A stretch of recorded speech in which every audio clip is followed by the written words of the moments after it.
వాజ్పేయి గారు వచ్చి ఇనాగ్రేట్ చేశారు. సాక్షాత్తు అమెరికా అధ్యక్షుడు బిల్ క్లింటన్ వచ్చి అది చూసిన తర్వాత ఆయన కూడా పోయి అమెరికాలో పోయి చెప్పే పరిస్థితికి వచ్చారు. అలాంటి సంఘటనలు చాలా జరిగాయి.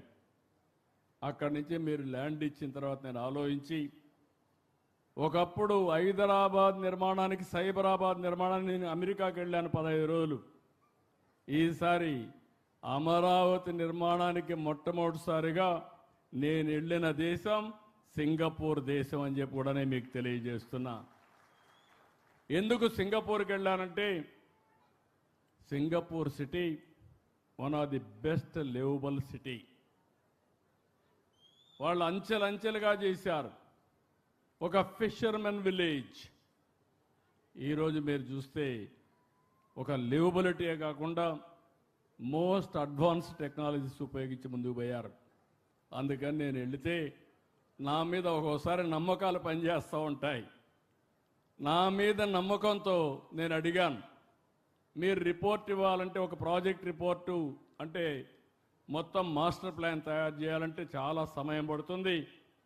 రెండోది నేను టెండర్ పిలిస్తే దానికి ఇంకా ఎక్కువ సమయం పడుతుంది, వేరే మార్గం చూపించమంటే పర్వాలేదు, మీరెప్పుడు మాకు మిత్రుడిగా ఉన్నారు, మీ మీద విశ్వాసం నమ్మకం ఉంది, అందుకనే ఒక్క రూపాయి తీసుకోకుండా మాస్టర్ ప్లాన్ డీటెయిల్స్ తయారు చేస్తామని సింగపూర్ గవర్నమెంట్ క్యాబినెట్లో నిర్ణయం చేసి మనకు ఆ పని చేసి పెట్టారు.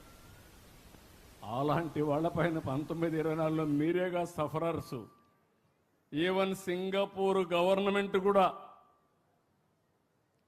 వీళ్ళ యొక్క వేధింపులకు గురయ్యే పరిస్థితికి వచ్చింది. అక్కడి నుంచి మామూలు కన్సల్టెంట్ నేను ఆలోచించాలా. నేను టోక్యోలో కన్సల్టెంట్ పెడితే ఆయన ఏదో ప్లాన్లు తయారు చేశారు. అవి చూస్తే నాకు నచ్చలేదు. కడాన నేను ఇప్పుడే నారాయణ గారు ఉన్నారు, నార్మన్ ఫాస్టర్ కన్సల్టెన్సీ. ఇక్కడ చేసే సరిగా చేయకపోతే అందరిని రమ్మంటే రాలేరు కాబట్టి 4 రోజులు వాళ్ళ ఆఫీసులో 3-4 రోజులు వాళ్ళ ఆఫీసులో కూర్చొని ఉదయం నుంచి సాయంత్రం వరకు పని చేయించి ఇప్పుడు మనం తయారు చేసినటువంటి assembly, high court and hour towers, administrative towers ఇవన్నీ కూడా ఐకానిక్ బిల్డింగ్స్ అన్ని క్రియేట్ చేశాం. దానికి కూడా నెగతాలు చేశారు. ఇవన్నీ కూడా గ్రాఫిక్స్ అని. గ్రాఫిక్స్ అన్న వాళ్ళు ఆ గ్రాఫిక్సే నిజమైతే ఏమవుతారో మీరే ఒక్కసారి ఆలోచించుకోవాల్సిన అవసరం ఉంది.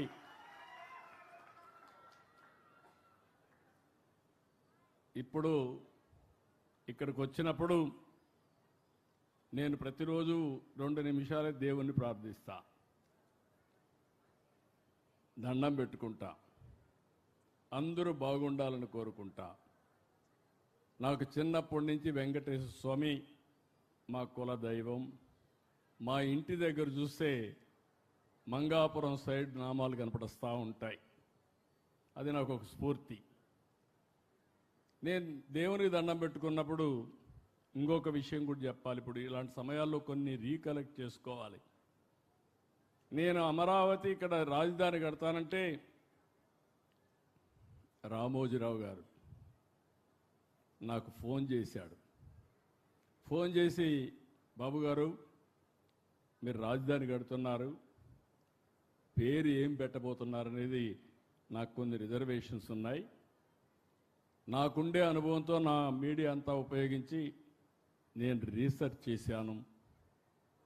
ఆ ప్రాంతానికి ఒక చరిత్ర ఉంది. ఆ ప్రాంతానికి సరైన పేరు అమరావతి అవుతుంది, మీరు ఆలోచించండి అని ఆయన ఒక రీసెర్చ్ పేపర్ నాకు పంపించాడు. అంటే మంచి పని చేస్తే అందరూ సహకరిస్తారనే దానికి ఇది ఒక ఉదాహరణ. ఆ పేరునంగానే నాకు కూడా ఒక మనసు ఉప్పొంగింది, జలధరించింది. దానికి కారణం ఆ పేరు పెడతామని అనౌన్స్ చేస్తే ఇంతవరకు అపోజ్ చేసిన వ్యక్తి కానీ ప్రత్యామ్నాయ పేరు చెప్పిన వ్యక్తి కానీ లేరంటే అది అమరావతి ప్రభావం.